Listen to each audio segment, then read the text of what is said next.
Hey, and welcome to Bush Kiddz. We're out again, getting our exercise, a bit of a walk around the woods, and thought I'd have a bit of a share of some thoughts around fire safety and fire starting. So when I start to think about something or need to remember something, I use a couple of methods really. One is the rule of threes, so if I can keep things into threes, then I can compartmentalise that and work it out in my mind. So a little bit like the thing that we did on knife safety the other day. Respect, protect and neglect was easy for me to remember. Another way is what we call using an acronym, and that's using words to remember or letters to remember the words. And for this fire safety and fire use thoughts, I wanted to share an acronym called STRIKE, S-T-R-I-K-E, as in to strike a light, to strike a fire. So the first letter of this acronym is S, and S is for stop. So when you feel as though you need a fire, you think you need a fire for some reason, then stop first. Stop and just start to do the second letter in this, which is think. Stop and think. So the first thing about stopping is we don't want to rush into starting a fire or building a fire.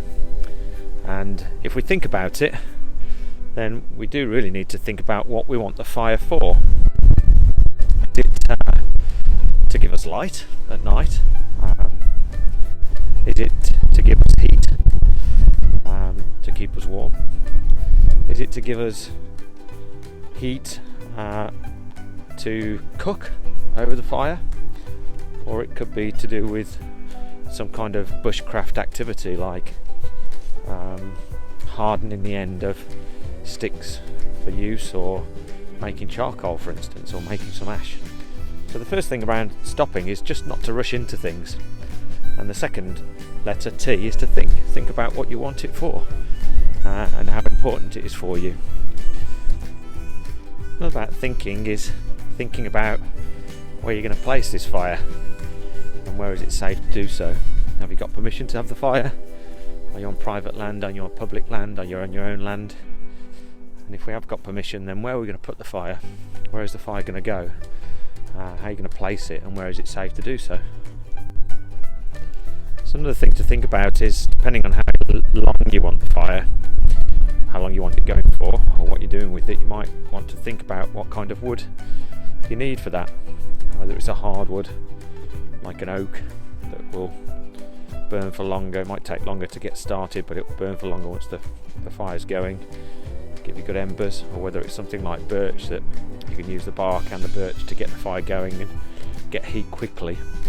So there's some research to be done there actually around different types of wood and how the type of wood burns, and then obviously once you know which is the best wood for burning, then you've got to identify the trees, right? So it comes back to one of our Fabulous 40 challenges that is really about just trying to familiarise yourself with identifying trees so that you can utilise the wood for a fire.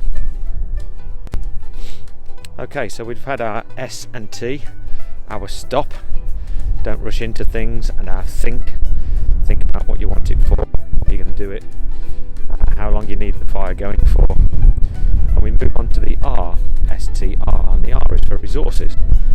So what I mean by resources is the resources to be able to place it somewhere safely. So if it is on the ground, is it safe on the ground, or can you take it off the ground in a barbecue, or can you put it in an old dustbin lid, an old metal dustbin lid, or put some rocks on the ground? So the resources to put it in, the resources to get it going, and how you're going to light it, which we'll come back to in a second. The resources for setting it alight, so tinder. So what tinder are you going to use, depending on the way that you're going to ignite this fire, and then the resources from the wood to keep it going. So Ideally you want some tinder that's going to set alight really quickly, and then you want some kindling, which are smaller kind of pencil type thickness pieces of wood, either gathered from dead wood or dry wood, or battening down from bigger logs into smaller pieces. And then kind of some size pieces of wood, then kind of moving on to kind of wrist size, and then maybe the logs after. So you've got 3 or 4 different types of size of wood to get the fire going over time. And again, we've done one of Fabulous 40 challenges just talks about getting the fire going with ignition and tinder and kindling, and then just different types to sustain the fire over time. So the other thing in terms of resources is, if you are going to cook, then you might need the resources to do so. So you need some good solid pots, iron, stainless steel, aluminium, titanium to put in the fire to get your cooking done. Okay, so we've done our S, stop, T, think, R, resources. Next one is I, and that's for ignition. So we're going to ignite the fire. How are you going to do that? You will need something to get the fire going. Now, we talk about this in our previous Fab 40 sessions, but most bushcrafters will have 2 or 3 methods of lighting a fire on them. Maybe a lighter, a classic lighter, just to get things going, some matches, flint and steel or ferrocerium rod, or of course the skills to make something with a bow drill to get a fire going to ember. And each of those need a different type of method for starting the fire, and a different type of tinder to get the fire going, and of course different skills to use them. So it's up to you how you ignite the fire, and you might have 2 or 3 methods, but you need to be able to do that proficiently. And also think about the conditions that you're in. If it's very, very cold or windy and you've only got 2 matches left, what are the chances of those matches burning to get the fire going in the wind? And would you be better off with another method? So ignition is fire starting. We've got another video on that in our Fab 40, but have a think about that and how you would get the fire going in those conditions. Okay, so the next one is K, and K is for 2 things. Firstly, it's about keeping safe, but it's also about keeping the fire sustained. So from a safety perspective, you want to keep that fire controlled, and if you're in a pine forest, obviously you've tried to put the resources on the ground, some stones to be able to have the fire in the first place, but you need to be clear that that fire isn't going to spread over the ground on any of the pine needles or pine cones, or under the ground with pine roots. So keeping that fire under control is really, really important, and keeping it safe so it doesn't spread or affect you. So you've got to protect yourself, protect those around you, and protect the environment, and keep that fire under control. Ideally, in a controlled space, you would want some water next to you, or a fire blanket, and equally you would want some kind of first aid kit with a burns kit or fire safety elements in it as well. Okay, the other aspect of K is keep safe and keep sustained. So sustaining the fire takes time and effort. You need more resources, you need more fuel for keeping it going, keeping the fire for what you need, and you've got to have those to hand. So you've got to pre-prepare all of that stuff, otherwise if you get the fire going and you run out of resources and you've got to go and find those resources whilst the fire is on its own, then that's not very safe, and the fire could go out at that point. So you've got to think ahead about how you sustain the fire. Sometimes you need some air in it, some oxygen going through it to keep it up and keep it going. Sometimes you just need to be careful with how you're adding the timber and sustaining it, and the wood, and obviously keeping it safe at the same time. Okay, so the last letter here is the letter E, which is, when we've done with our fire, how do we extinguish it? And this is really important, because we want to leave no trace, right? We want to leave no trace of the fire So we need to be able to extinguish it in the right way, and that means either making sure that everything burns out and smothering it with water or some kind of soil to make sure that it's not going to go again.